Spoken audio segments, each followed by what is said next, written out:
The third and most important way we manage risk is using the VAR technique.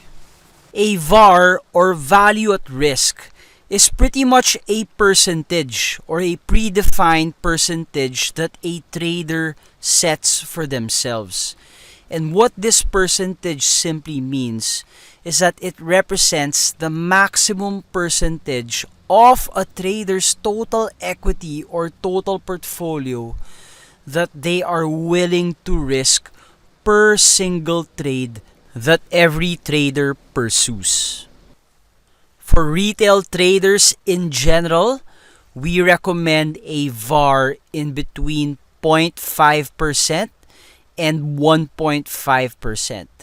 That simply means that for every single opportunity or trade that is pursued, it simply means that a trader will never lose more than 0.5% or 1.5% of their total account on that particular single trade.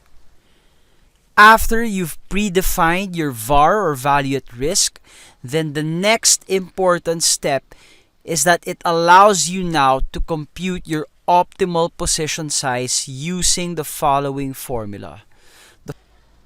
And that is your optimal position size equals the peso value of your VAR, or at least the value of your VAR in currency terms, in monetary terms, over your entry less your stop loss price.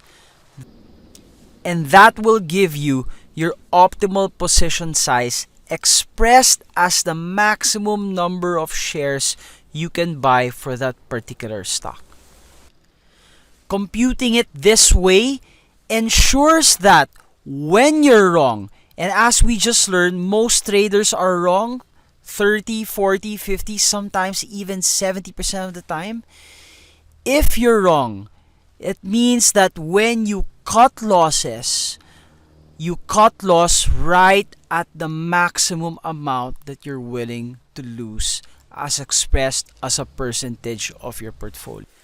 Now, as a basic rule, we don't always use the optimal position size expressed in terms of number of shares that the formula gives us. What we simply have learned over the years is that we only use the optimal position size during strong bull markets or during times when we are running hot in terms of our hit ratio and our batting average.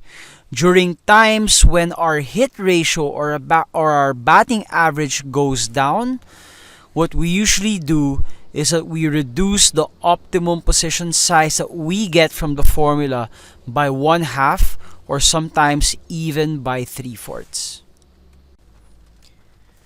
The final step is to combine what we've learned about VAR so far with our DCS and our E3 framework.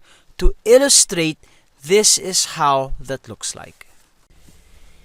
If we opt for an E1 entry inside a correction, regardless of whether that is a zigzag or a flat, the reason why we opt for an E1 entry right at the bounce of support is because we want to be disciplined enough that if we make a mistake, then we will be cutting somewhere here. The more disciplined we are in our entry, the tighter that will be to where we will place our cut. The details of which we will be discussing more in our upcoming town hall. And the same principle applies for E2 or neutral entries inside zigzags and flats as well. The reason why we want to enter right when prices are breaking through and breaking out of resistance is because the more disciplined we are in entering, which means that we're not chasing far away from that resistance, is so that when we're wrong and we're cutting here, it means that we're cutting smaller. And likewise, it is also the same for E3 or conservative entries, where we try to enter right when prices are following through, and in case we're wrong, we place our cut somewhere here. And that wraps up our basic risk management. We hope that the past 5 videos have equipped you with the bare minimum or the absolute necessaries to execute our central trading system or the deep tech channel system.